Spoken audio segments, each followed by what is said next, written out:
could have a talk that goes on and on and on, because actually there are lots of things that you could say make the Bible really endure, but I'm just going to name a few. So firstly, establishing it does endure. It's lasted through many ages. Is the microphone all right? Good. We have copies of the parts of the Old Testament amongst the Dead Sea Scrolls, which largely can be dated to before the time of Christ. All of the Dead Sea Scrolls are before the year 68, when they were stashed away in the context of a conflict between the Jews and the Romans, and some of them are stashed in jars, a bit like this jar you can see in the middle, in caves, and there are texts, some of which show remarkable copying practices, because they are basically the same letters as you have in manuscripts 1,000 years later. Now that's not true of all of the manuscripts. There's all sorts of variety because you've got a whole library there, but it does show that copying is able to preserve the same text over a very long period of time. Well, here is one of the scrolls. It's a 24-foot long scroll of the book of Isaiah, a rather impressive thing to survive. And when you compare some of the Dead Sea Scrolls with later manuscripts, you see that later manuscripts are often more pristine. This is called the Aleppo Codex. Unfortunately, it doesn't all survive, but it is one of the most fabulous manuscripts of the Old Testament, and it was made in the 10th century. And here you can see it's made very, very carefully. So it's more pristine than the earlier copies. And what they have is not only the text in 3 columns, but you also have marginal notes. And those marginal notes are statistics. Usually they correlate with a phrase in the text, and it says this phrase occurs once in the Bible, this phrase occurs twice. When you get to the middle letter of the first 5 books, the Pentateuch, the Torah, in one of the manuscripts called the Leningrad Codex, it actually marks out a little letter in chapter 11 of Leviticus and says this is the middle letter of the Torah. So, you think back then they just counted the letters, and that was the great care that was taken. So that's a rather remarkable thing in terms of any book that has this amount of care going into its transmission is worth looking at. But we mustn't, we've got to make sure we don't confuse what happens with the Old Testament and what happens with the New Testament.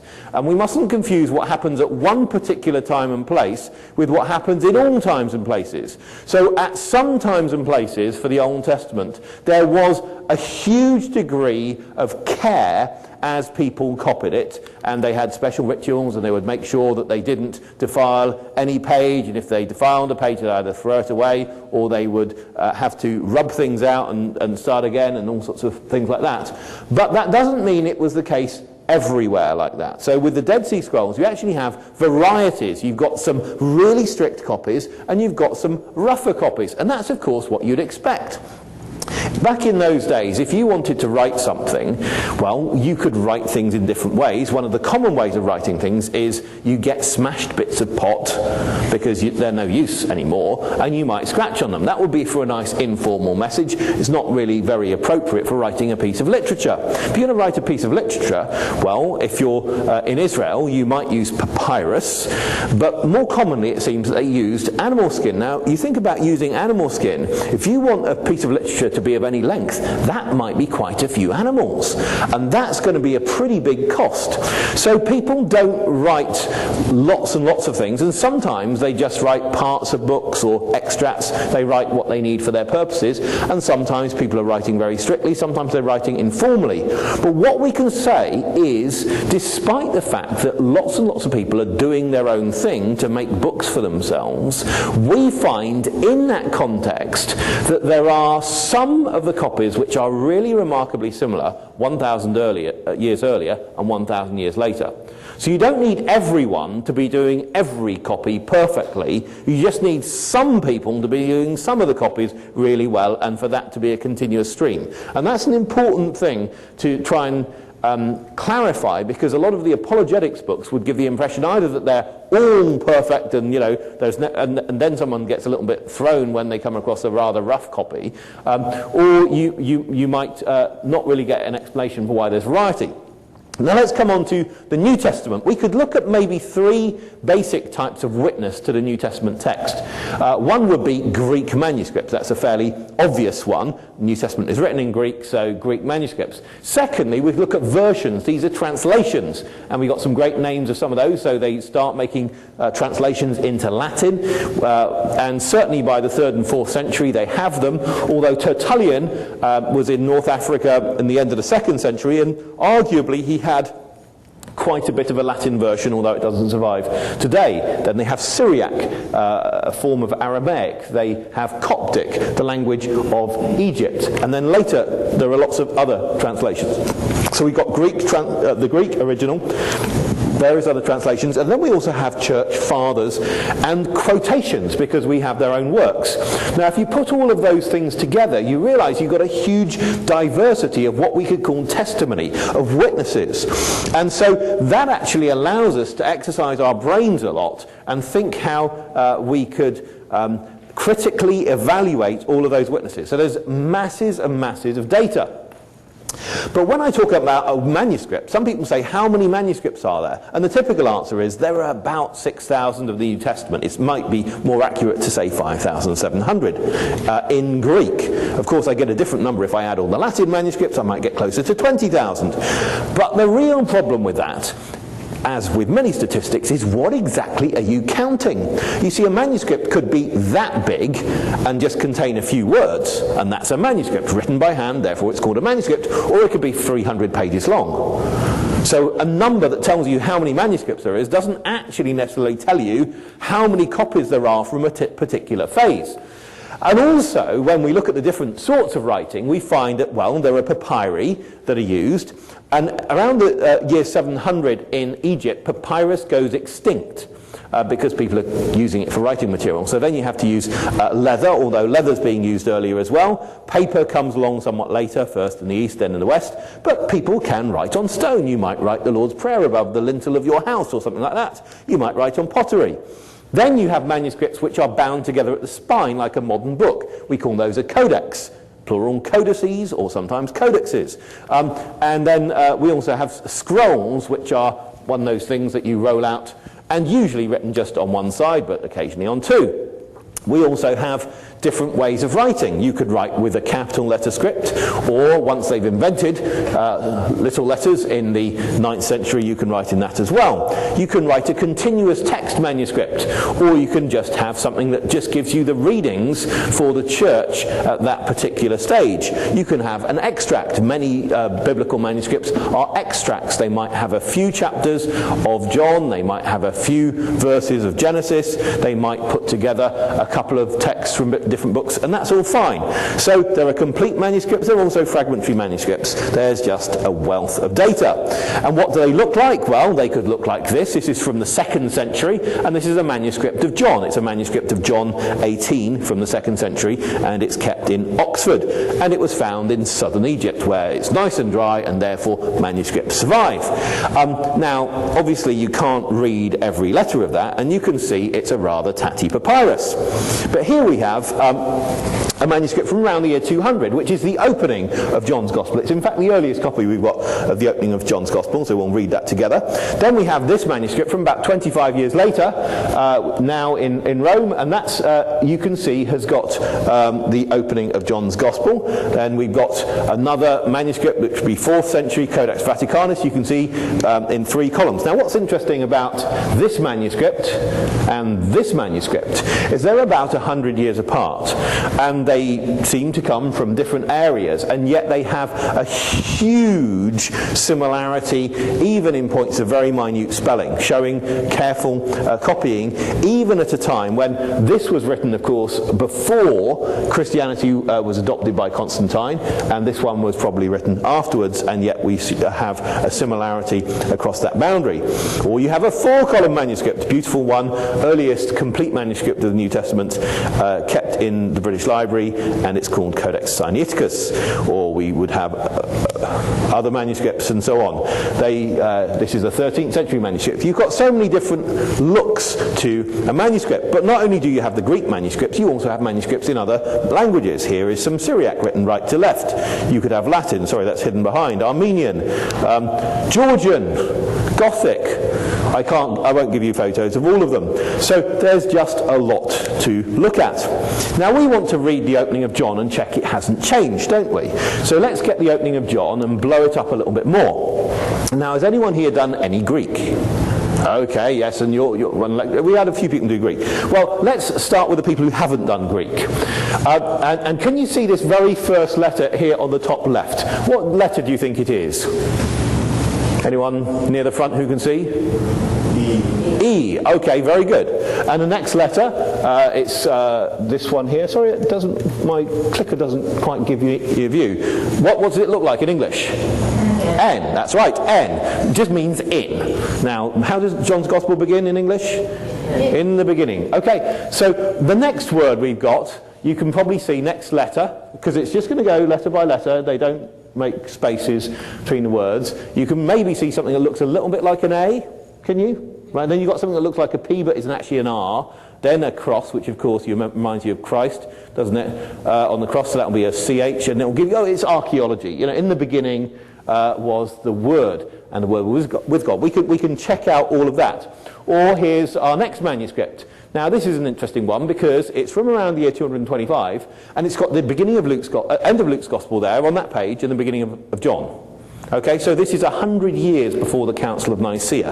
You know, people often say, who chose the Gospels? Wasn't it some great church council in the 4th century that chose the Gospels? No. The Council of Nicaea in 325 never even discussed what books should be in the Bible. We know what they discussed. They discussed what position you should pray in. They discussed, you know, what you could do to be a deacon. They discussed the nature of Christ. They didn't discuss what books should be in the Bible. And the idea that someone selected out of many different Gospels which the 4 Gospels should be simply doesn't work. There's a manuscript of the 4 Gospels in the book of Acts kept in Dublin from around the year 225. The idea of having the 4 Gospels is an idea way before Christianity was adopted in the Roman Empire. In fact, you can locate it geographically, because you can say, well, that manuscript in Dublin comes from southern Egypt. Then we have that southern Egypt. Over in France, around the year 185, there's a man called Irenaeus of Lyon. He's a bishop, and he talks about having 4 Gospels like having 4 winds. So he says that's, you know, really basic cardinal directions. Of course we got 4 Gospels. So he's still in the 2nd century. There's another man in the 2nd century over in Syria called Tatian, who got the 4 Gospels and ran them into one continuous chronological narrative. So he found it easier to read that way. So if someone in Syria, someone in southern Egypt, and someone in France all have the 4 Gospels before there's any centralized Christian power, you can see that it's clearly not been imposed. No, I don't think anyone chose the 4 Gospels unless it's God. I think that's the right answer. I don't think humans chose them because there was no central power. What rather happened is those were such outliers. They were so far ahead that everyone had to recognize them as the authentic sources. Here we got this next manuscript, and you can see again the same letters it begins with. It's beautiful, it's just very clear. So the Bibles you've got, and you look up your John's Gospel, there's a direct link we can make with a manuscript like this. Now, of course, the Bibles you've got, you might have an old version. You might have the King Jim Bible or something like that, that was made about 400 years ago. Now, the funny thing is, I can get my King Jim Bible, and I can compare it with this, and it's not going to differ. I mean, it will differ in a few points, but really, it's not been made from that manuscript. That manuscript wasn't known when that translation was made.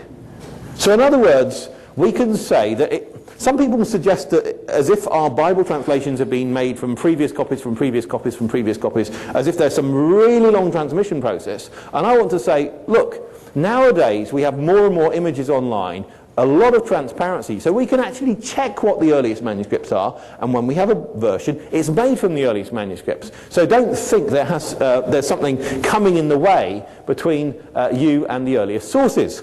There's an even earlier manuscript of part of John. This is again of John 18, funnily enough, and it's in Manchester, and again you can check that. You can see the top margin there, you can see the backside, and that enables you to work out something about the shape of that page, and we can compare that with our modern translation, and we can find that the modern translations haven't had to change since we discovered this manuscript, and basically it correlates very well.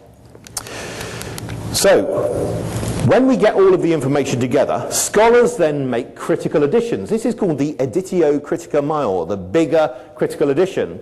And what they have is a whole load of data at the bottom of the page. And you see the very thin line running across the top of those two pages?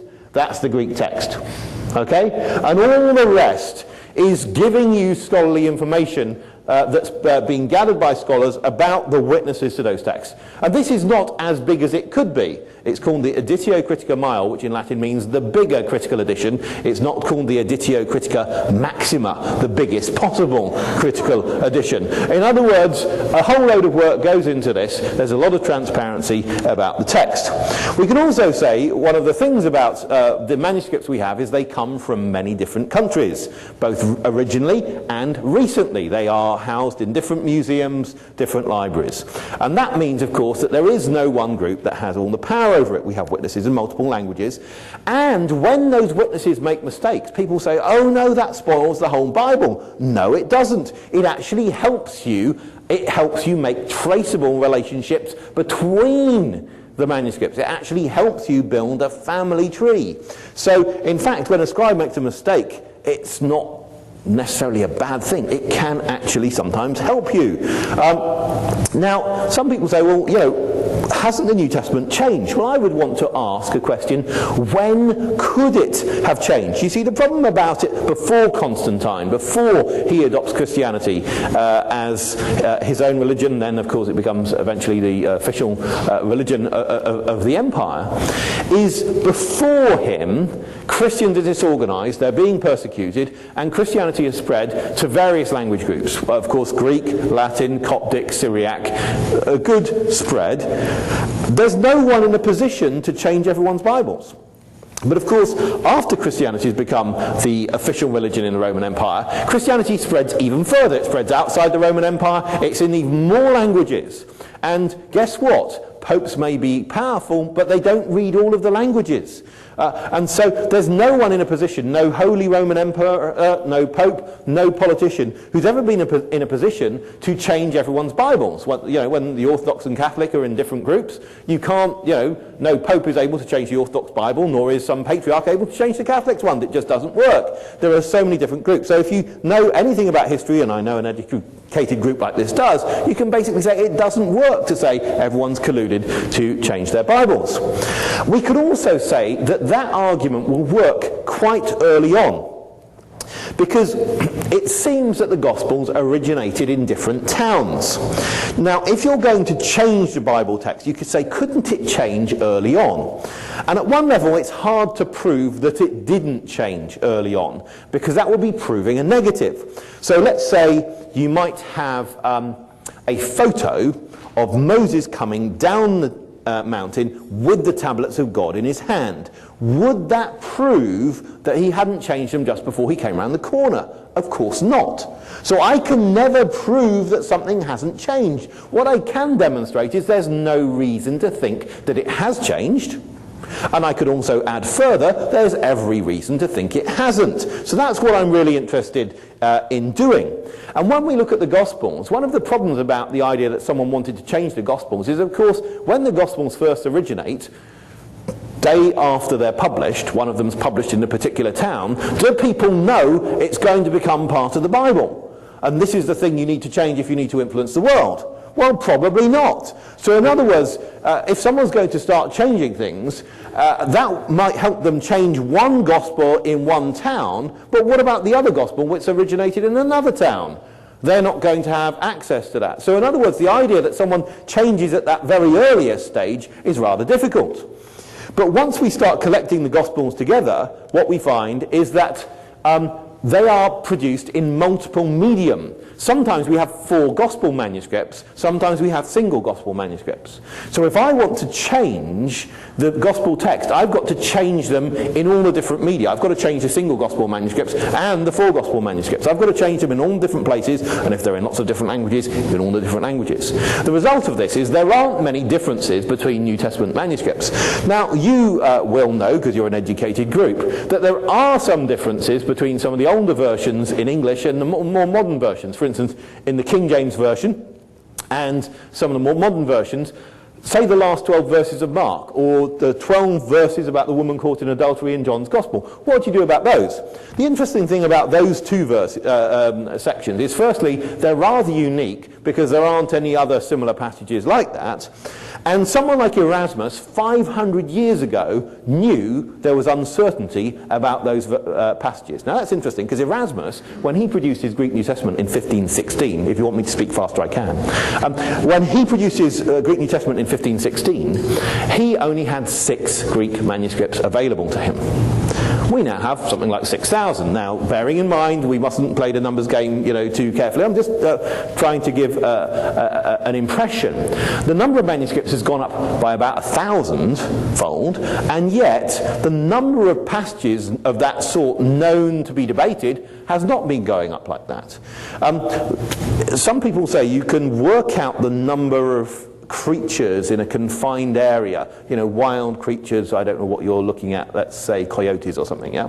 You want to work out the number of those in a particular area, and you go out and you catch them. Does anyone catch coyotes? Maybe they don't. And you mark them, and then you release them, and you go back again another time, and you capture some more, and you find out how many that you capture second time round. Actually, you have to mark from first time round, then you do a little sum, and that will help tell you exactly how many coyotes there are, okay? You can do the same with textual variants.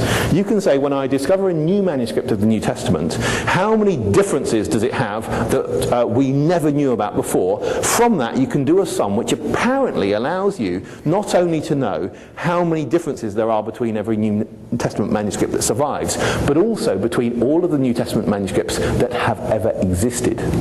Ask a mathematician, they'll assure you on that, but I don't know anything about that really. In terms of this, can the Gospels change? I think there are some real challenges to someone saying that the New Testament text can just change like that. Okay, let's move on, if I can get this. One of the difficulties about changing a text is, of course, you can't change things if you don't know that they differ. One of the things that people become aware of with print, and even more with electronic copy, is how 2 manuscripts might differ, because you can start doing comparison. But of course, in an earlier stage, you often might not know that things differ. So the idea that some pope in the Middle Ages decides he's going to make every manuscript just the way he wants it, well, he doesn't actually know that they're not the way he wants it, you see, in the first place. So that won't really work. Also, we could say that if you're going to make an innovation to the text after the first few decades, it's probably not going to be found everywhere. We could also, and I won't talk about this, but talk about how the Bible has endured being rather banned. There are many countries in the world today where it's been banned, obviously banned under the communist forebears. In many Muslim countries, it's banned. There are different contexts. Do you know of any more banned book? I don't. What about scrutiny? This is just an excuse to show you the inside of our library again. But in terms of scrutiny, do we know of any book that has been as thoroughly scrutinized as the Bible academically? Obviously, we know some books that have been very thoroughly scrutinized. Homer's Iliad's been very thoroughly scrutinized. The Quran has been scrutinized, and so on. But I don't think that the scrutiny that any of these books have undergone has been equal to that of the Bible. Well, that's all just making the case that the Bible does endure. But why does it endure? Well, I want to make some arguments about its particularly enduring power, and the longest one is going to be the next one, so don't worry, not all the points are as long as this. And I want to argue that it's got remarkable proven historical value. We could think about other ancient literature. what historical information do we get from them? Well, remarkably, with Homer's Iliad, you do get some information of value.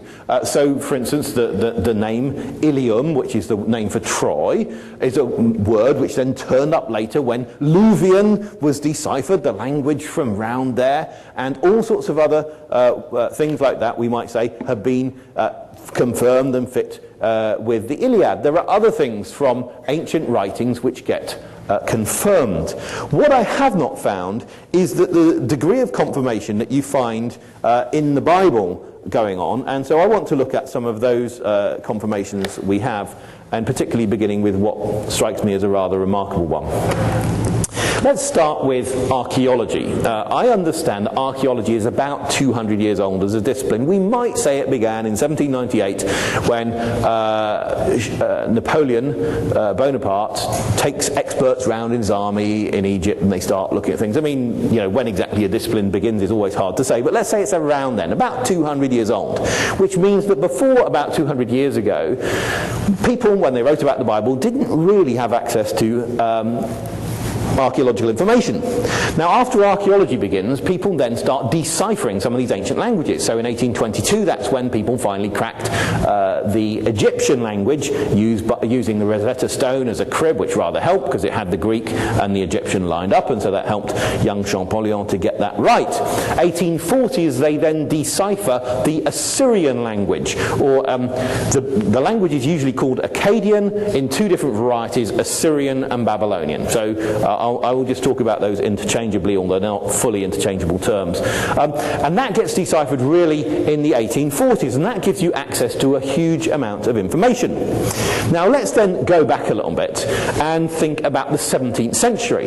In the 17th century, and even a little bit before, you get some chronologists. You get Scaliger a little bit before, then you get Ussher, remember the guy who famously calculated the world began in the year 4004. Then you get John Lightfoot, then you get Isaac Newton, people who really work very hard on biblical chronology. Now, one of the striking things about this, and this is the title page of Ussher's Annals of the World, 1650 in Latin on the right, and 8 years later, for those who don't read Latin, on the left, and 8 years later in English on the right. And one of the striking things is most of the effort he spends on this is nothing to do with the beginning of the world. It's actually to do with the time of the kings, the time of the Persians, and so on. And here we have a page from what's going on in the time of the kings. And I just want to blow up what's going on the right there, where he says Tiglath-Pileser, or Ninus the Junior, after he had reigned for 19 years. Anyway, the person who succeeded him was Shalmaneser. And that's what he has to say here. Well, what's so surprising is he gives you the year in that right-hand column, 728, as when Tiglath-Pileser ceases to reign. So this is Tiglath-Pileser III, as you all know. What's so surprising? Well, the surprising thing is that a scholar writing in 1650 is generally using a printed edition from 1525 of the Hebrew Old Testament. His manuscripts do not go back any further than the year 1100. So you think about the time gap between his earliest Hebrew manuscript and the time he's making inferences about. It's about 1800 years. And he's writing before the ancient Assyrian language has been deciphered. Now, the current dates we give to Tiglath-Pileser III are not that he ceased to reign and died in 728, but rather 727. Now, that to me is one of the most remarkable things that people have been able to infer in historical research. Because what does it need? Well, essentially the sources that these chronologists are using are the Old Testament combined with Ptolemy's canon. They've got a bit more information, but that's basically the information that they have. And they put those things together. If the Old Testament or Ptolemy's canon had recorded things wrongly, you wouldn't be able to get that good information. If the scribes of those works had miscopied numbers, and let's face it, numbers are the easiest thing to miscopy and not correct because they don't autocorrect. I mean, if I have a sentence with a miscopied letter, usually I can correct the letter because it will need to make sense that way. But if I miscopy someone's phone number, usually I won't be able to guess which number's wrong. So numbers are really easy to miscopy. And if the scribes had miscopied in one of the centuries, let alone all of the centuries, and that had affected all the subsequent copies, you wouldn't have got the good quality information. And then, if the people in the 17th century hadn't been so smart, they wouldn't be able to do it. So in other words, it requires smart people at the beginning to get the information right, smart people transmitting, and smart people working out. And if you don't have any of those, you simply don't get this sort of information. So when we can look at this, we can also look at something to do with trust. You see, what Ussher was doing is he was trusting sources that came before him. And when we look at the gap between him, that's on the right, his time, and then his earliest sources, we have that pink area. Then we look at the gap between his earliest sources and the time that he gets correct historical information about, we see a huge gap. Now, the way I try and argue in relation to the scriptures are not that I can prove the scriptures to be historical. I simply can't. What I can do is show that trusting them has landed people in the right place in the past. It's actually been a rational thing for them to do. Now, many of you may be able to do this at home. If you have a Bible from about 1750, when it was really quite fashionable for people to put dates in the margin, you might have a Bible a bit like this one's from 1785. And we got the fall of Samaria, and in the margin it will say, well, that happened in 721 before Christ. We maybe think it was 723, maybe 72. I mean, it's not very different there. So it's the sort of thing you can check out at home. But it also teaches us something more profound. You see, we tend to think that, particularly in a place like this, you tend to think of the electronic as the really sophisticated and the paper as the rather backward sort of thing. But when you ask the question, what really lasts? Well, actually, paper lasts longer than the hard drive on the whole. So when we ask what's more advanced, it depends really what we're looking at. Now, the Israelites, it seemed, wrote on perishable material.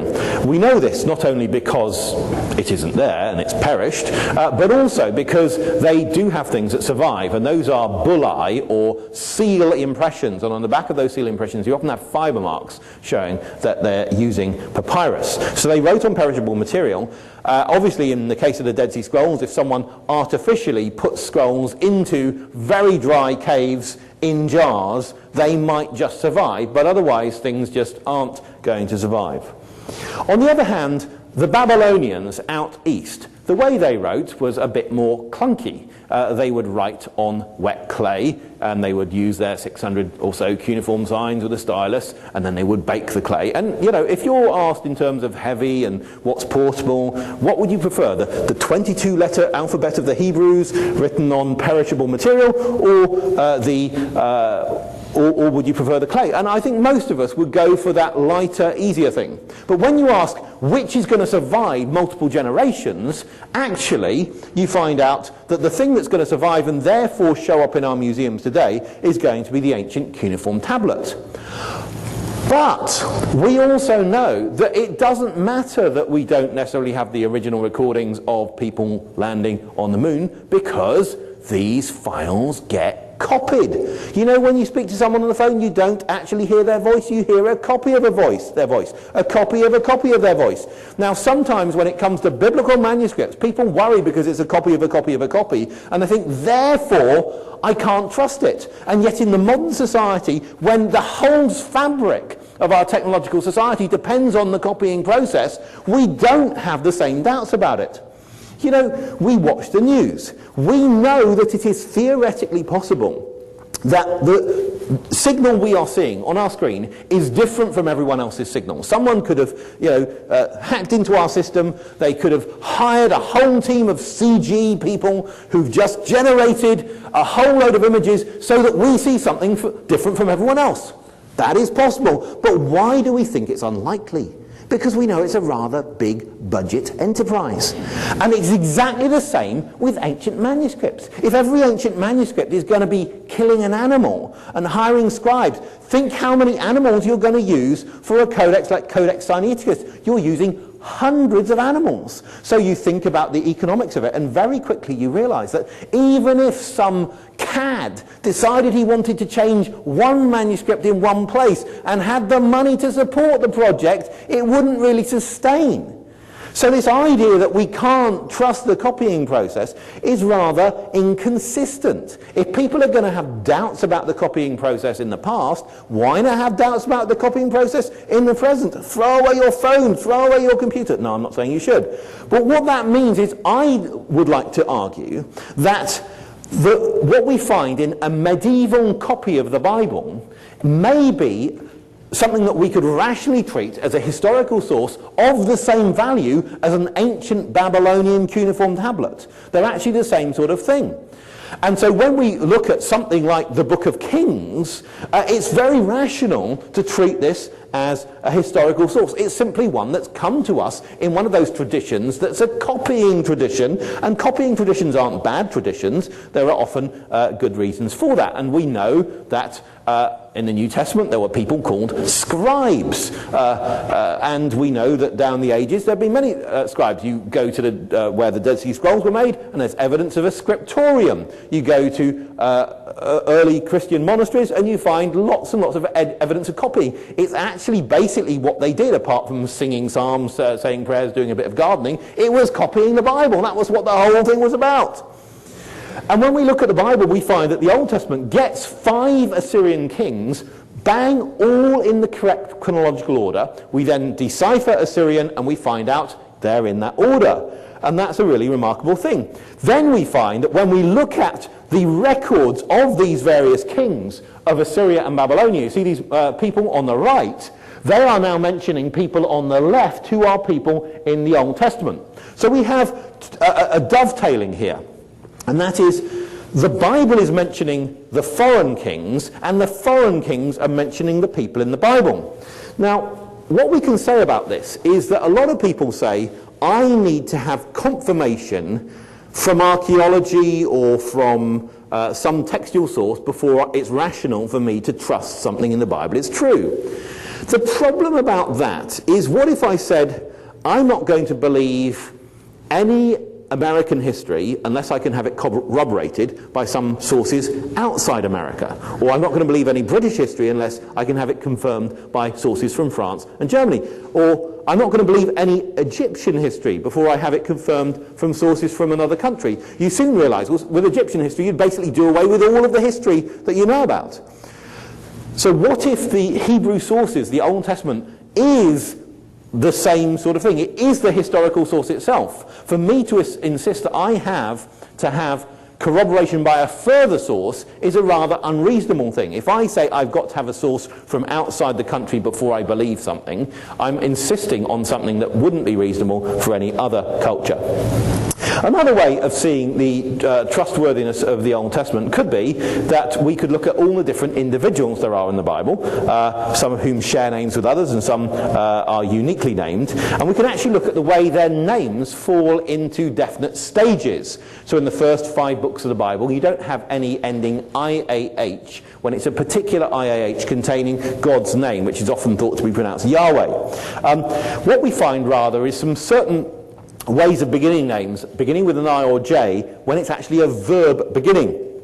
We then come to the time of the Exodus in the book of Numbers, and it names 12 leaders of the tribes and their 12 fathers, and you find certain patterns turning up there, like we've got here, Zuri, Shaddai, Pedar, Zur, Zuriel. They've all got that element Zur, which means rock, and each of their names is made up of 2 parts. We can also, another set of names, Aminadab, Amihud, Amishadai. They've all got these 2 parts in their names. But what you're not finding is the sort of names you get in Jeremiah all the time. Here's just a couple of verses chosen from Jeremiah. It lists a number of people called Yaazaniah, Jeremiah, Habazaniah, Igdaliah, Maaseiah. They all end IAH. And those aren't happening in the earlier stages. Now, this is the sort of thing that happens when you have real historical records, because, of course, People have different names in different periods, and it's very hard to imagine how someone, if they were writing the Old Testament at the end of these periods, wouldn't know how the names sounded earlier on. Because essentially in the past it's very difficult to get access to information from several hundred years prior to your time, because you probably can't read the script, the language has changed anyway, and so on. And so what we can do is we can look at the names, we can look at the patterns, and we can say, we can correlate the names that go on in the Old Testament with naming patterns outside the Old Testament. There's a whole cultural milieu that the Old Testament belongs to, and we can say that these I and J verb beginning names are really common in the earliest cultures and less common in the later cultures. You can take these verses from Numbers 1, 5 to 15, and we can break them down, and we can say, look, not only do we have our Zors in green, not only do we have our Amis in yellow, we've got Abis and Ahis, and Amis, Ahis and Abis are all family type terms. And then we've got lots of terms that begin Eli or end in L, which is the name for God.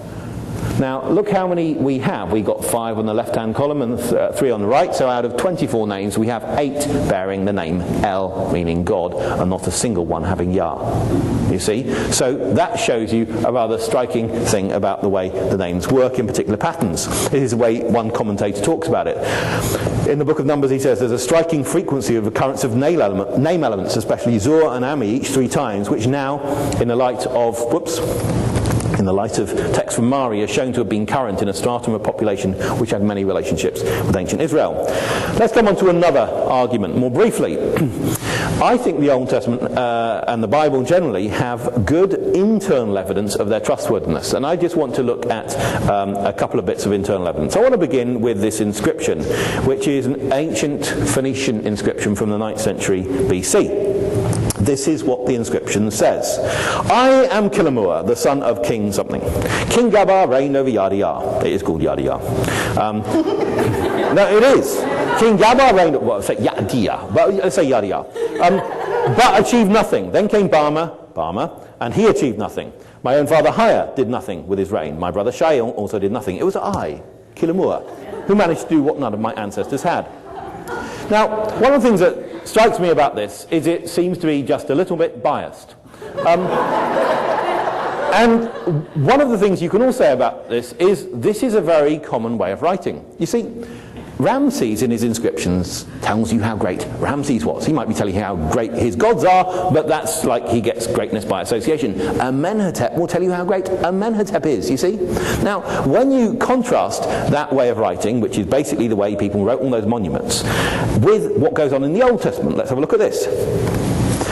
Ahaziah, the son of Ahab, began to reign over Israel in Samaria in the 17th year of Jehoshaphat, king of Judah, and he reigned 2 years over Israel. He did what was evil in the sight of the Lord, and walked in the way of his father, in the way of his mother, and in the way of Jeroboam, the son of Nebat, who made Israel to sin. One thing we can say for sure about this, it's not royal propaganda. There's no king in Israel who commissioned the Book of Kings. It's really very clear. So we know that Kilamur commissioned that particular inscription by Kilamur, and Ramses II, or whoever it was, commissions the inscriptions that glorify him. But the kings did not commission the Book of Kings, because they don't really come out very well. And what we can say is there is no national literature of any culture that I know of which says as much negative about the people group from which it originates as the Old Testament. So it seems fairly obvious, just on internal grounds, that, you know, when someone comes into a job interview and they spend all of their time telling you about how bad they are and none of their time telling you about how good they are, you do think that they should do a bit more to sell themselves, and you're not going to put them on your marketing team, but you might well be inclined to trust them more based on the internal evidence rather than someone who boasts about everything that they can do and, oh yes, I've led all of these different things, and you begin to wonder whether it's all true. So this is a sort of evidence we could call a sign of trustworthiness, and I think we have the same in the New Testament. The disciples don't come out that well in the Gospels, do they really? If I were a disciple and just overseeing the early Gospels, I would have said, do we have to put that bit in? You know, I mean, I think we can really have a very great lesson for us all to learn without necessarily having to have the denials in that we, Peter might say, and so on. So we could look at that as a way of looking at internal evidence. Another sort of way you could look at internal evidence is, let's say we're in the story of Abraham. Abraham has wants to find a wife for Isaac. He sends his servant off hundreds of miles to find a wife for Isaac. And he comes back with Rebekah. Now, Rebekah is not Isaac's first cousin, but Isaac's first cousin once removed. She's actually one generation further down. Now, why is that? Well, you actually look, and in the story of Abraham, of course, Abraham doesn't have a child till really very late on. But no fuss is made about this particular detail. It's just assumed to be normal. And yet it's one of those things that really makes sense. You get those sort of dovetailing in the stories that in a subtle way all of the time.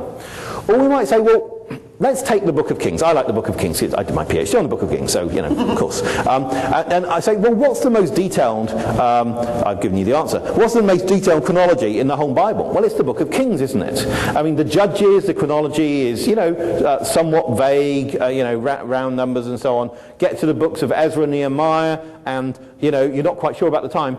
But when you're in the books of Kings, everything's in synchronisms and it's all in great detail. Why? It's the one time in Israelite history when it's their job to keep time. Because they have a bureaucracy, you see, so they can actually keep time. The rest of the time, they're being ruled over by other people, so they use their time, you see. So, in other words, it's exactly the sort of thing that would happen if this really were true. So, you can develop more internal arguments. They're actually relatively easy to do, and I'm just trying to use that as a hint for you. A further reason could be the literary excellence of the Bible, which I really do think is outstanding. The problem about literary excellence is it seems to be incredibly subjective. I mean, some people really like this literature, some really like that literature. And I often say, look, if an author is really best-selling, even if I don't like their style, there must be something there. When people criticise best-selling authors and as bad writers, I just don't really go for it. I mean, if they were bad writers, people wouldn't be buying all their books. So we could find some objective ways of looking at literary value, and some quantifiable ways, I think, could be the subject of intertextuality. That is, how texts really link to each other.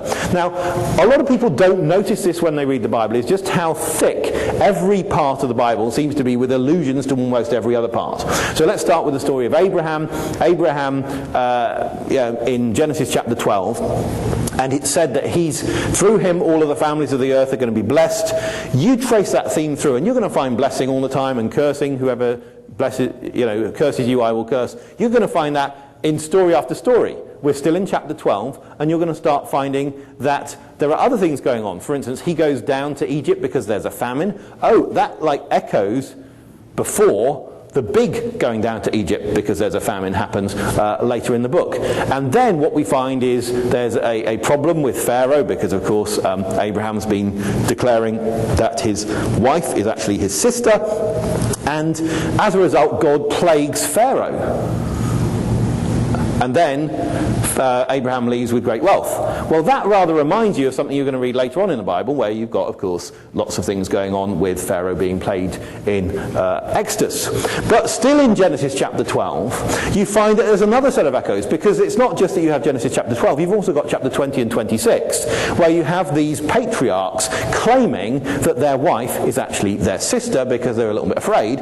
But you look at the three different incidents, and there is a thematic development between the three. In other words, you find that there is lots and lots of intertextuality going on all of the time. And I could choose almost any text within the Bible, and I can find allusions across there. So in the book of Revelation, we've got an allusion to the Old Testament in more than 1.4 allusions per verse. In the book of John, it's just deeply thick with allusions and so on. So we might be able to quantify them, but it would be hard to do that. We also have some huge irony and reversal we'll be looking at in a little while. And the way repeated themes get developed.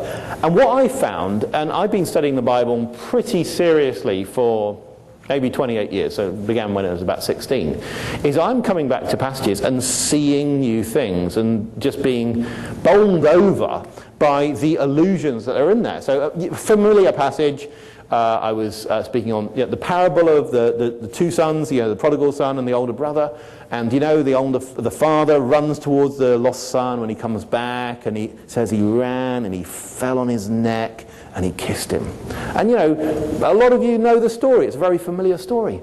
Now, I'm a Bible scholar, and I've been hearing people talk about that sermon for a long time, that story for a long time. And then I just realized a few weeks ago, there's only one person in the whole Bible who runs towards someone, falls on their neck and kisses them. Only one other person, and it's in the book of Genesis 33, verse 4, where Esau runs towards Jacob, falls on his neck and kisses him. And guess what? Esau is older brother. And Jacob goes out with nothing and comes back with everything. The younger son goes out with everything, comes back with nothing.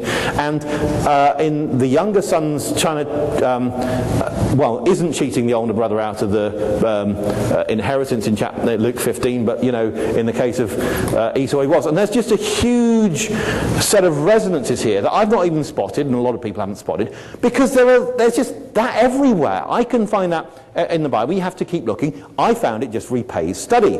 So what we can find is there's a literary excellence to the Bible which really makes it stand out. And I think a lot of the intertextuality that I might call, the way texts link up, is suggestive of Christ. Now it's different from saying I can prove that it is speaking about Christ, but I can say it's one of those things that points very nicely to Christ. You could think of a story like Abraham offering up his son as a sacrifice on, of all places, Mount Moriah, which is identified in the book of Chronicles as the temple, the place where the temple was built, and so on. There are those sort of echoes. Now, what I find it hard to explain on a purely naturalistic model of how the Bible came to be is why I should have quite such the same depth of and quantity of things that could signal Christ, whether it's of course the Exodus and the Passover time, and Christ seems to have been executed at Passover time. I've been thinking about the story of Samson. I love the story of Samson. Samson's a Nazirite, isn't he? Which means don't cut your hair, stay away from grapes and vines, and stay away from dead bodies. So we're in Judges chapter 14 now, and what's the first thing he does? He sees a woman of the Philistines and says, I want her. She's right in my eyes. And so he goes off, and there's a feast. He puts on a feast. Now, what do you drink at a feast? Well, there are only really 3 drinks in the Bible. The main drinks, of course, they're water. It's probably not right for the feast. And then you've got beer in the newer translations. It's strong drink in the older translation. And, of course, wine, which you do use grapes. But anyway, he's going through a vineyard. Oh, is it a vineyard? Oh, yeah. And he meets a lion, and he kills it. And then a little bit later, he comes back, and it's, dead body, which is like unclean thing, and he gets the honey out of that. And what we find out is that he's just doing everything wrong. He runs into the Philistines, and he gets a fresh jawbone of an ass, of a donkey, you say over here, don't you? For good reasons. It's fresh because, of course, it's therefore unclean, and everything he seems to be doing is wrong. He sees a prostitute, goes after her. He sees Delilah, who means hanging down, in the valley of Sorek, which means red grape. And, it's just really thick with these sort of allusions. And what eventually happens to the guy, of course, he has his eyes put out. Now, to say that this is all okay, no, of course it wasn't okay. He kept on following his eyes, and he got his eyes put out. So it is like telling you that this sort of following your eyes is not a very good thing. And then, of course, what happens is, in the first chapter 14, he's at the feast, and they do his riddle, and the deal is 30 pieces of clothing, so he goes off and kills 30 Philistines. Next thing he's doing, he's tying together 300 foxes. Finally, he's killing 3,000 Philistines in a go. And you get all this sort of literary illusion in there. And when he's killing his 3,000 Philistines, what it says at the end of his life, you remember that his hair begins to grow, and he gets the young lad, when his eyes are put out, to just show him the pillars, and he pushes on them and so on. And he prays to God, please just give me strength one more time so I can get revenge for my 2 eyes. And it says that he killed more people in his death than his entire life. Well, there we are, isn't that great? And that's how the story ends. And the interesting thing for me is, I think, well, is there anyone else in the Bible who dies with like their arms stretched out? Oh yes, there is. And the usual Sunday school answer, Jesus. What's he doing? Of course, he's praying, Father, forgive them, for they don't know what they're doing. So Samson's praying for revenge, and Jesus is praying for forgiveness.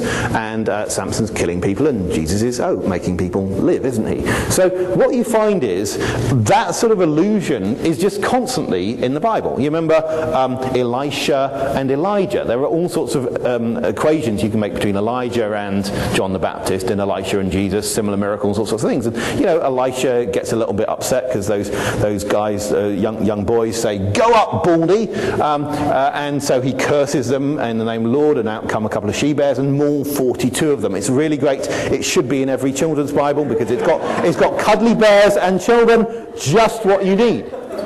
So why isn't it in the children's Bible? I can't figure. But what you can say is, this is a really very interesting story that because it's all about going up, isn't it? And of course, that's just after Elijah has gone up into heaven, isn't it?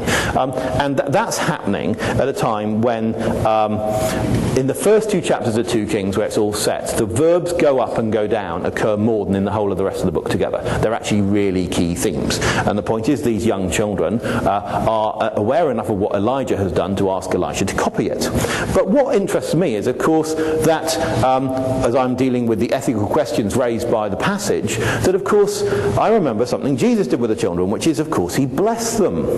So what I could do is, what I find in the Old Testament, we've got lots of pictures of Jesus, some of which are pictures by similarity and some of which are pictures by dissimilarity, and that's happening right the way throughout. And then that's one level of meaning, but then you've got another level of meaning, which is like the deeply ironic meaning. So how did Elijah die? The answer is he didn't. He didn't die. He got taken up into heaven. And if I go back to 1 Kings chapter 19, what was he praying? He said, "Lord, now let me die." So in other words, the guy who prays to die is the one who isn't even allowed to die. And so you've got that thick irony. But then I go across to the book of Jonah, and I find that Jonah is like a reverse Elijah, because Elijah prays that he should die, and then he gets delivered from death. Whereas Jonah gets delivered from death, and then at the end of the story, he's like praying that he might die. Now, this is just going on all the time in the Bible, and, I could regale you for a very long time on that. Now, it strikes me that there's a level of literary sophistication, irony, reversal, intertextuality, which you can spot all the time, and also that you can have, within these, you can have lots of things that seem to be very elusive towards the life of Christ. Now, if you could establish the life of Christ, as I will try to do tomorrow morning, is something that's been reliably reported, and then you have this literarily elusive corpus which connects with his life, and then we put on a further layer, which is actually the whole question of prophecy, and we actually have things which seem to be talking about what will happen in the future, and that also dovetails with it. Then I think we can start saying we've got a combined argument which seems to look rather trustworthy. Now, one of the problems about trust is quantifying the evidence. So I believe my mother's very trustworthy. I actually believe she loves me, which is really, I can't prove that scientifically, of course, because you can never prove anything significant scientifically.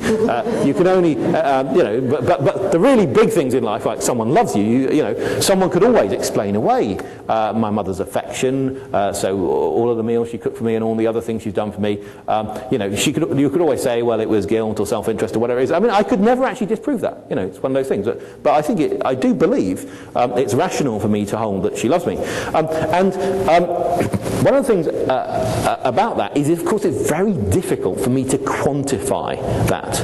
Because one of the things that we find in life is that trust is a very personal thing. Everything is built on trust. I believe science is built on interpersonal trust. The whole idea that I trust other people to have done their job right, to report their results right, to be sending me the right chemicals, and so on. The whole thing's built on trust. So the whole of life, in fact, is built on trust. If you don't trust, you die because you don't eat eat anything because you won't buy anything, and you won't even plant anything because you won't trust anyone as to what they say.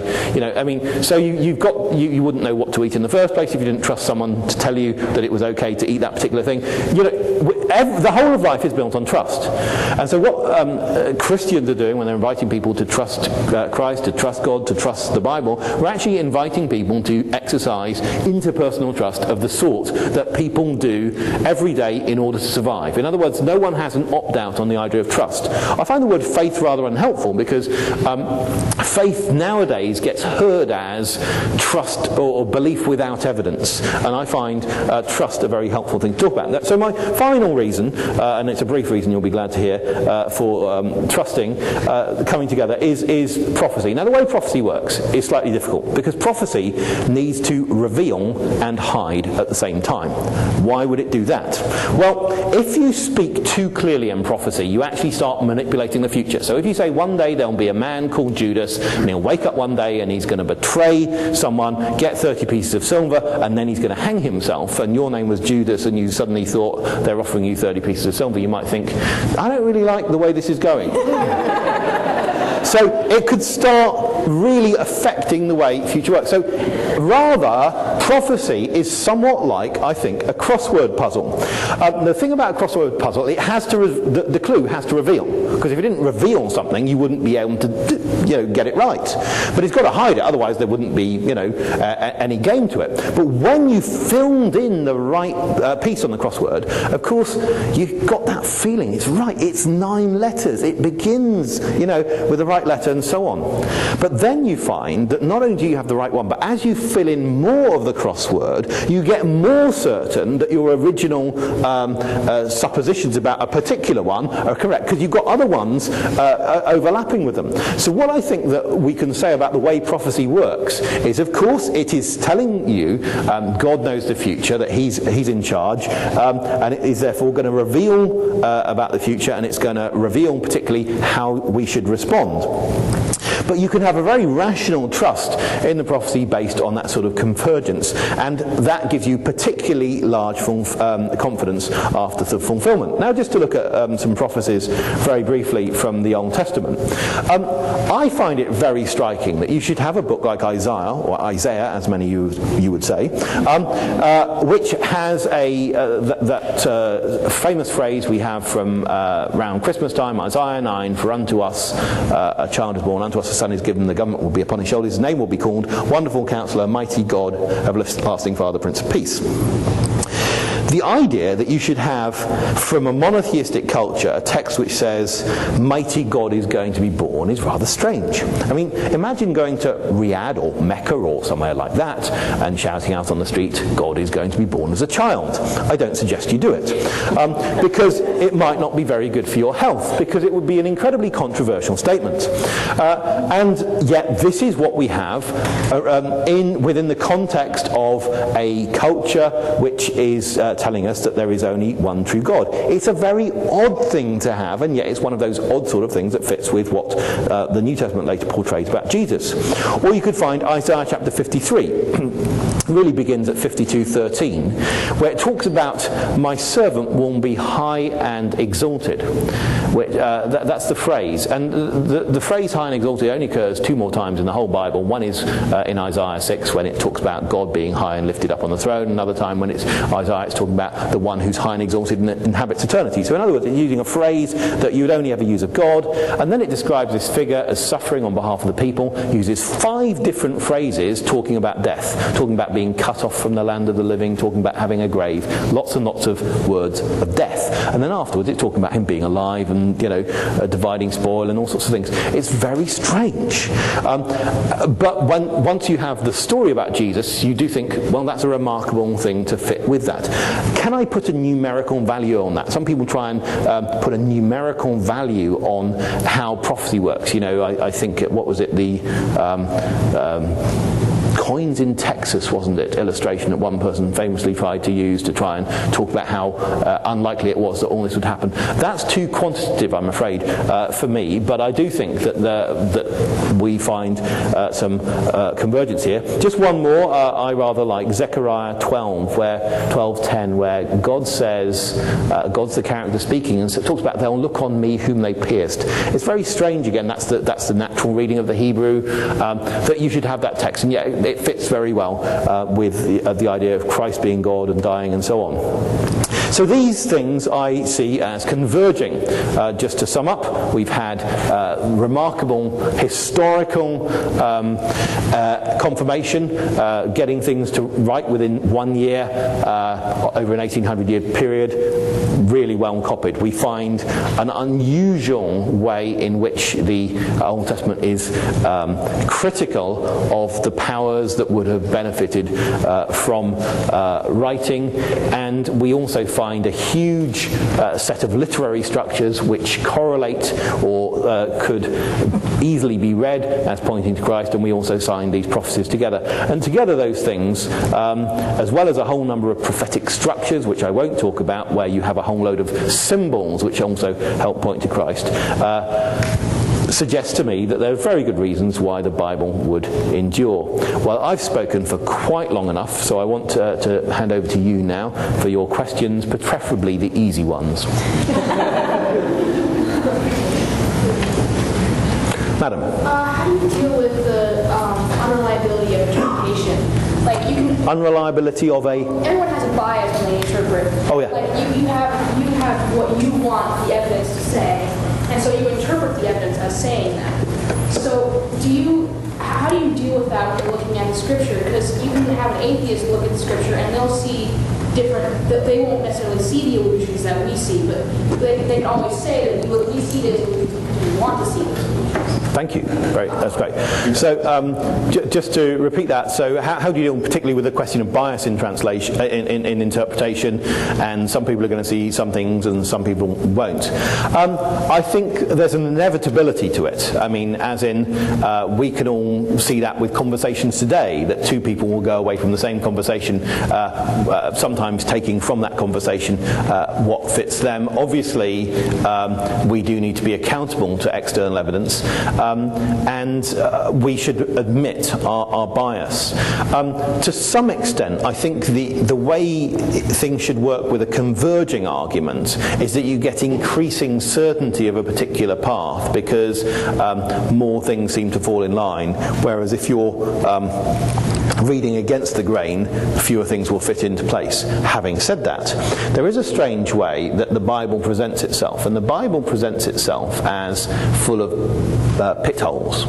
So there's a text in the Bible, a couple of times in the Bible, in fact, which says that God catches the wise people in their craftiness, which is a very interesting phrase. It's as if God has so structured the way that he communicates with people that if people want to be super clever, they will fall into some traps, which is a very interesting way of how things work. Or at least they are presented as working that way.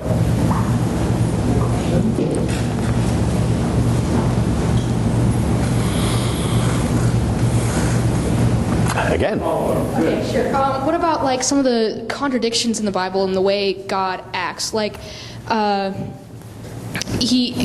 lot of the New Testament stuff contradicts with Old Testament stuff. Like in the Old Testament, God asks that they kill entire nations down to the babies, and the women and children. And in the New Testament, he condemns. He condemns judgment to the point that you shouldn't have a prostitute killed. Who throws the first stone? That sort of thing. You can see all my files now. That's great, isn't it? Okay, let's go for it. There's a ton of contradiction here, and that kind of goes against what we were talking about the bias. We interpret that as a because we explain that away through Christ because we say that Christ changes everything. Okay. But an atheist could look at that and say that now you're just you're explaining away a contradiction in the Bible, I guess. Okay, I want to address the issue of contradictions. Okay, we're in the Gospel of John. This is a very brief talk. Right? Does God think that loving the world is good? Well, John 3:16, for God so loved the world. Right? But 1 John says, do not love the world. All the things in the world. If anyone loved the world, the love of the Father is not in him. Because, of course, the one thing we know God wouldn't do is like love the world. That's not like him. Okay? So if you want to be like God, don't love the world. Right? Now, in John's Gospel, did people believe when they saw the signs? Well, John 2 says, now when he was in the feast in Jerusalem, Passover feast, many believed in his name when they saw the signs that he was doing. But chapter 12 says, though he had done so many, this is a summary of his whole ministry up to that point, though he had done so many signs before them, they did not believe in him. Now, let's go on. John 7. Jesus called out as he taught in the temple, you know me and you know where I come from. Right? A few verses later, he says, you do not know where I come from or where I'm going. Right? A few verses later, you know neither me nor my Father, though he said in chapter 7, you know me, same people. What he says in chapter 5 is, if I bear witness of myself, my witness is not true. What he says in chapter 8 is, the Pharisees therefore said to him, you bear witness of yourself, your witness is not true. Jesus answered and said to them, even if I bear witness of myself, my witness is true. Does Jesus judge? You specifically raised that. Well, Jesus said, you judge according to the flesh, I judge no one. Next verse, yet even if I do judge, my judgment is true. For it's not I alone who judge, but I and the Father who sent me. Okay? I have much to say about you and much to judge. That's 10 verses later.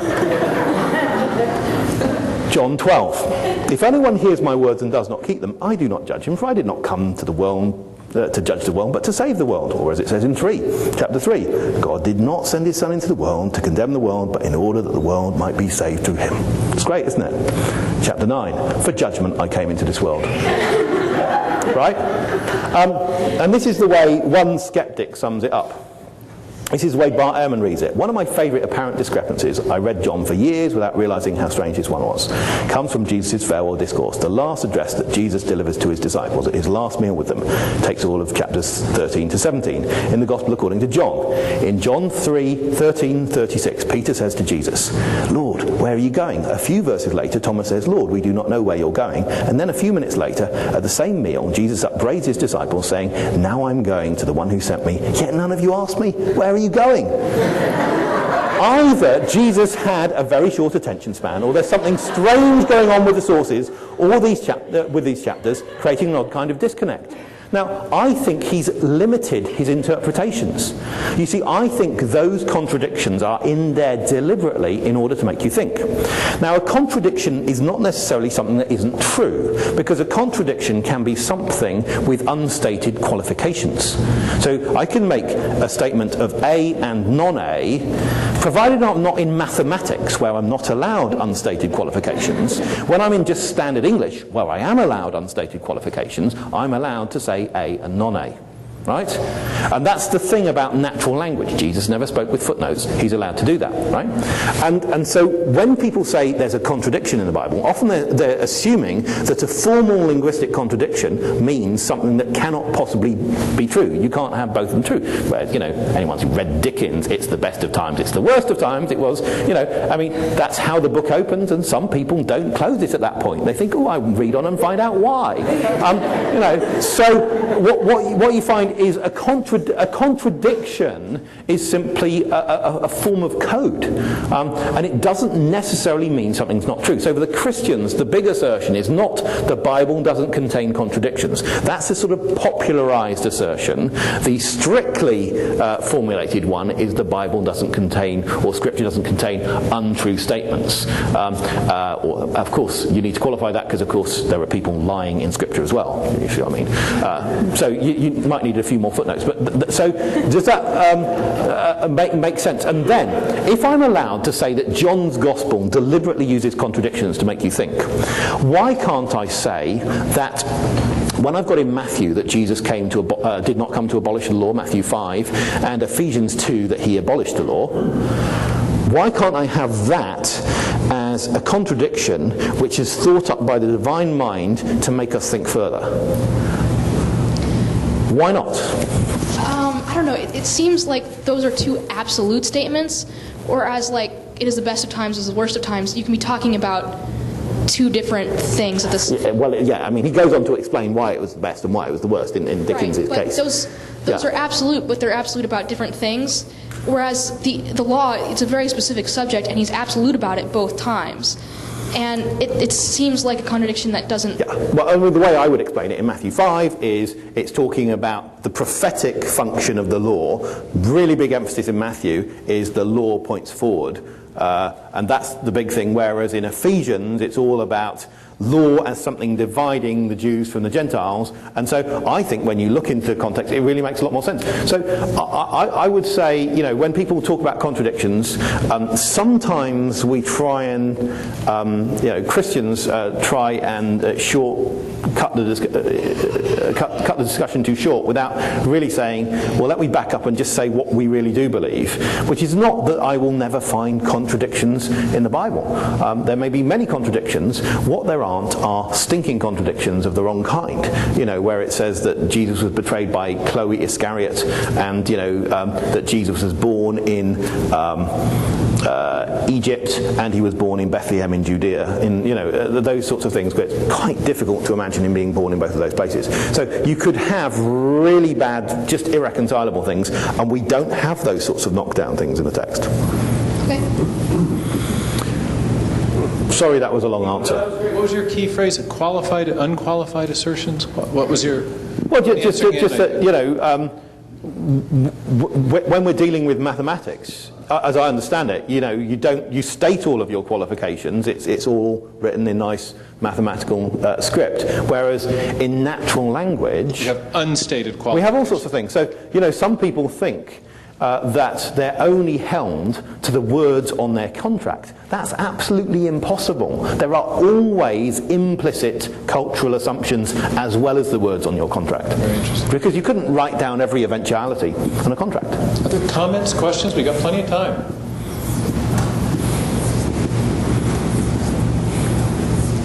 Yes. I got to give you 2 talks tonight. I think I really understand what you were saying about contradictions. I have heard a lot of people bring up the order in the Old Testament to kill, all the women and children included of the pagan nations as an argument against a God of love, or the God of the Old Testament is completely different from the God of the New Testament. So could you address that specifically? Yes, I could. But if I was going to give a good answer, it'd take 60 minutes, and we don't have 60 minutes. So the way I address it is basically, when people make a statement like that, I need to unpack it. So if they're going to make it a statement, sometimes a statement is simply, or it's a question, why does God allow this? And of course, a why question isn't quite the same as an objection. The objection needs to be formally stated like this: there is no possible morally sufficient ground that a God of love could have for commanding this. I think that would be a form of objection. Of course, when I say there is no possible morally sufficient ground, that puts the bar of evidence really rather high, doesn't it? Because an all-knowing God may have all sorts of reasons for doing things. Now, let's start with killing innocents. Most of us believe it's okay to kill innocents. Those of us who are pacifists don't. But you remember that at 9/11, jets were scrambled and they were not loaded jets. The 2 pilots who got on those jets, one woman, one man, realized that if they were going to take down that jet that actually ended up crashing in Pennsylvania, they might need to ram it themselves. Now, of course, there were innocent people on there, and that didn't happen. The thing crashed. But nevertheless, there was no criticism then, from the media or anything like that, and there was no sense that they had done anything other than being totally heroic by getting into their jets and being prepared to do that. Now, there's a moral vulnerability to their position because they're not omniscient. And because they're not omniscient, even if they had rammed the jets, they wouldn't know that the people hadn't been just about to storm the cockpit and wrest back the aeroplane. So there's a moral vulnerability based on non-omniscience, and there's a moral vulnerability based on the question, do even such people have the authority, even if authorized by a president? Does he have authority to say that you can take away life? So there's a moral vulnerability there, but no one doubts that they had intentions to save life. Now I want to say that with the Old Testament, there is a stronger moral case, because you're dealing with, one, a being who made all life in the first place, and two, a being who is totally omniscient. Now, what's called consequentialist ethics, working out what's right and wrong based on consequences, doesn't work with humans, because humans aren't omniscient. But given an omniscient being, sometimes an omniscient being may know that the particular course that they are commanding, they may do a calculation to say this is actually going to reduce suffering. Another example would be in the Second World War, where Norway is under Nazi occupation, and Norwegian commandos know that the Nazis are producing heavy water in order to make a nuclear bomb in Norway. That is being transported across a lake, and they decide that they are going to blow up the passenger ferry which is taking that across, and they can't warn anyone. They do try and minimize the innocent loss of life, and that actually went on and saved the nuclear bomb. Now, those are very complex things. You can talk about them in ethics classes, but what most of us would say, if I just use the grandfather test, would you be ashamed if this person was your grandfather? It's a sort of intuitive thing, and I think most of us would not. So if that's prepared to be the case, then at least we do allow that there might be some circumstances in which it could be right to take innocent life. Now let me be careful here. The reason people never want to say that is because they think they're going to lose the pro-life discussion if they do that. So they want to stand behind the slogan, it's wrong to take life, innocent life. That's a great slogan. Like many great slogans, they're really great, but they don't necessarily give you a really accurate picture for a sort of ethics class. They sometimes need a little bit more qualification. The reason we may not take innocent life is because it's not ours to take. That's the basic reason. It's not to do with it being wrong to take innocent life, it's to do with it not being yours, and therefore it's wrong, if that makes sense. And that's so what I'm trying to explain to you is different from a sanctity of life view. A simple sanctity of life says life is sacred, therefore you can't take it. I would say no, life is not yours, therefore you can't take it. There are things which you might do if you're given authorization. So we have the finance officer of our of Tyndale House can write some checks when I ask her to do so. Were she to write them without me asking her to do so, she would be doing something very bad. So in other words, there are certain actions which it's legitimate to do given authorization, not otherwise. Now, all I've given you there is 2 out of 10 qualifications I'd want to give for why I think that this thing going on in the Old Testament is okay. I can then build up more. They each take about 5 minutes, but for instance, the fact that the amount of epistemic warrant, as in proof from God that this really is what he wants to go on, is quite different from all those parallels people draw today. Modern terrorists basically getting an idea into their head, whereas with God, he booms from the mountain to 603,550 men in the story. Not that particular command, but they know that he does more miracles at that time, greatest display of signs and wonders in the whole Old Testament. He dries up the waters ahead of them. I mean, God does most of the fighting, and you start building up these qualifications. Then you say, well, look, let's look at the story in Joshua. Rahab, the prostitute, has heard all of the amazing things God's done, and says, I've heard them, and all the people of the land have heard them. And she turns to God. Well, if she's heard the same as all the people in the land, then she can turn to God, can't they? So you start building up a picture like this. So it's not a complete answer. As I say, it takes an hour to give a complete answer. But I think sometimes an objection simply works because people haven't unpacked all of the different parts of it. Does that make sense? Yeah. Pete, I know you have written an article on this. Is it published yet? Written and not published, and probably not going to be published. Oh, wow. Very interesting. Yeah, but I'm still working through this.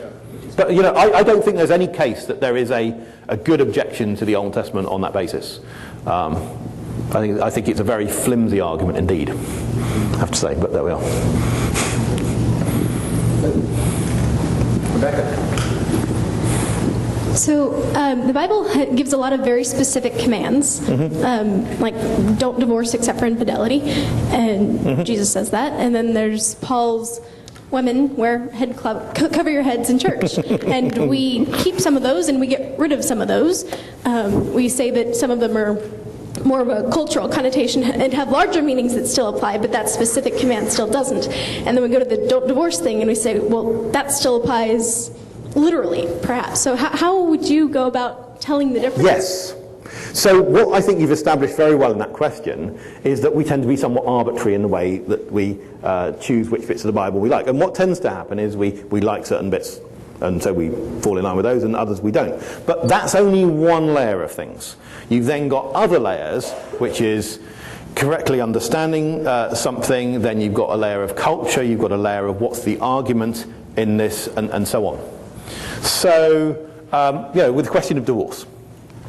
Christians differ on divorce. They differ on questions of when it's permissible, when it's advisable. They differ on questions of remarriage, and I'm not going to try and tackle it here because of obvious pastoral sensitive issues in a crowd that I simply don't know. But what we can say, I think, is that firstly, what you do in this area is not up to you. So everyone needs to be following the text. That would be a very basic thing. When I find people doing the wrong thing, usually they're not people who are asking advice. That is a very common pattern, that people just go off and do their own thing. It has not worked out, I'm filing for divorce. And did they ask their best friend? Often not. So I think that that's another key issue which you would get from the teaching of the Bible as a whole. There are all sorts of questions about how you put things together. I mean, because, what makes something a marriage? Well, is it a marriage because the state declares it to be a marriage? Actually, Christians are realizing that could be a problematic view. On the other hand, it's not the case that marriages in the early church were actually conducted in church. So I don't think it being conducted in church is what makes it a marriage. I think what makes something a marriage is an absolute being had. Being had, that's what a marriage is. And you got I mean, the key idea is that you absolutely belong to someone. You've been had, right? I'm sort of speaking in a offhand way, but I do mean that. I mean, as in, the problem is nowadays, when people talk about marriage, is they believe it's something that they have. I have a marriage. I work on my marriage. It's a commodity which belongs to them. And that's a big shift from the biblical language, which is, I belong to that person. And that, to me, is the real bottom line. You build up on that. So I would want to build up an understanding of marriage. And it's going to be complex. I mean, these are some of the most very complex things you're talking about. Head coverings, briefly. Okay, again, Christians are going to differ about this. All sorts of, there are Christians, people in Romania, they believe this is really part of what they should do. I mean, a key thing is this. Let's start with the easier passages in Scripture and work towards the harder ones. That's a hermeneutical rule, generally follows. So we start with something that's talked about more. So the head coverings passage is basically only 1 Corinthians. With circumcision, we have a ton of passages. And we know that with circumcision, the key message was a message about the heart, right? So that would be the very first piece I'd want to get in place. Secondly, a thing that relates to the heart is your willingness to obey. So if I understood the text to say that men between the age, I'm 43 and 44 are not allowed to drink milk, right? Whether or not I understand the command, I ought to try and activate it. So that would be another principle of that. Then I've got the whole not judging by externals layer in that. Then I've got the whole I want to do things as a church, not just on my own level. There are all these teachings you try and synthesize in the Bible, and you don't synthesize on your own, you synthesize in the context of everyone else. And so what we can say is this. The Old Testament law could sometimes seem really stringent. But there was one time that Aaron disobeyed the law that he'd been told about sacrifices, and Moses said it was okay. It's just after his two sons died at the end of Leviticus 10, because he said, look, I'm grieving too much to celebrate this sacrifice. There was another time Hezekiah, they did the Passover wrong, and Hezekiah said, may the Lord accept anyone who does it with a sincere heart. So even in the time of the Old Testament, when they had all the sacrifices laid out exactly a particular way, and this is the way you're supposed to do it, if you said, hey, it's up to me to do it how I like, you got in real trouble in the Old Testament. On the other hand, if you really sought God with your heart and then you happened to get some of the stuff wrong, provided that wasn't negligent, even in the Old Testament time, God looked at people's hearts. So I want to say, the really big picture about all of this, and whatever the teaching in 1 Corinthians is about, and it must be something good, right? It's going to be ultimately something which leads your heart close to God. Does that make sense? Yeah. Sorry, that's rambling. We have time for a couple more, but no more from Bear Creek or ex-Bear Creek students. They're too hard for our speaker. You're doing great, Pete. That's fine. Can you speak a little bit to books that aren't included in the Bible, like the Apocrypha? What evidence is there for discluding those? Yeah, so what we can say about the books called Apocrypha is that no one tried to take them out of the Bible, but what we can say is that the Protestant, New Testaments contain the same books, Protestant, Orthodox, Catholic. There's a difference about Old Testament books. So I've got it in here. You don't want my whole talk on the Apocrypha. No, maybe we won't do that one. Okay. No, never mind. Basically, the definite article before Apocrypha is only about 450 years old. Apocrypha is a plural of apocryphon. Across the running header of the King James Version, when it had apocryphal books, was Apocrypha, not the Apocrypha. Right? Because it was never really seen as one collection. How did those books get to be in any Bibles at all? It happened like this. Christianity began in the cradle of Judaism. At first, therefore, the Old Testament texts were, of course, the books that all of the Jews accepted. Christianity then spreads really far and fast to Gentiles. That means the knowledge of Hebrew proportionately to the church as a whole drops down. And so when they ask the question, which are the holy books of the Hebrews, they don't always come up with the right answer. They tend to a more inclusive view. That really kicks in the early 3rd century. The first sign we have of someone including apocryphal books in the Old Testament is in the discussion between Origen and Julius Africanus in the early 3rd century. In the 2nd century, when Justin Martyr has a dialogue with the Jew Trypho, they have no disagreement about books. So I would say that's when some extra books come in, and that gradually then gets solidified through the Middle Ages, so people are using more and more of these extra books. But when you ask the question, what are the books of the Jewish scriptures, you find that basically it's the same 39 books you'd have in an English Protestant Bible. And if we look at the different groups there are, Catholic and Orthodox have some extra books, but they don't have all of exactly the same extra books. So if you're asking which group has the same as any other group, well, it's those Christians who have the same books as the Jews are two diverse groups having the same books, whereas the other groups, however big they are, don't have another group that goes exactly with them. I think I could say a few further things. The second to last verse of 2 Maccabees, which is in the books now called Apocrypha.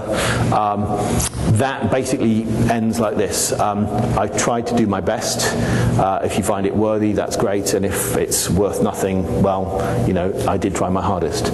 And that's so it's not claiming to be inspired, and that's quite important that you find that within the text there. The Gospel of Thomas and some of the Gnostic Gospels. The Gospel of Thomas, non-canonical Gospels. it was something that came about in the 2nd century, and the Gospel of Thomas is great evidence for the 4 Gospels because it copies from them.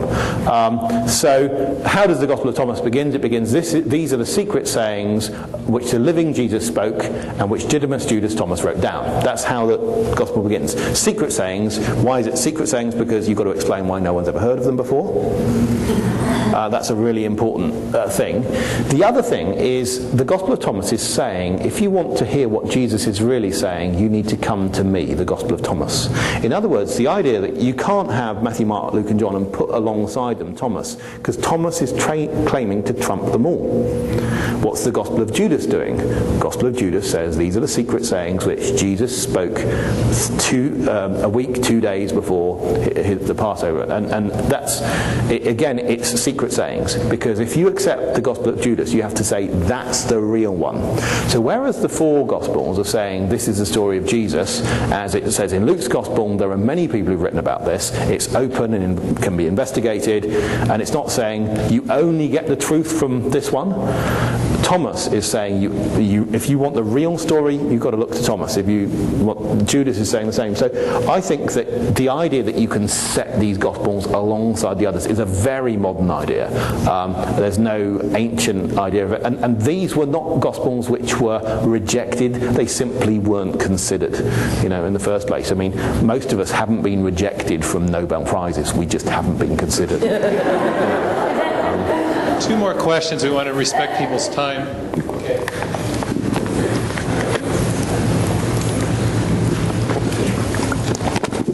Could you speak to basically scripture that comes from oral tradition, basically Genesis, and how we find reliability in those?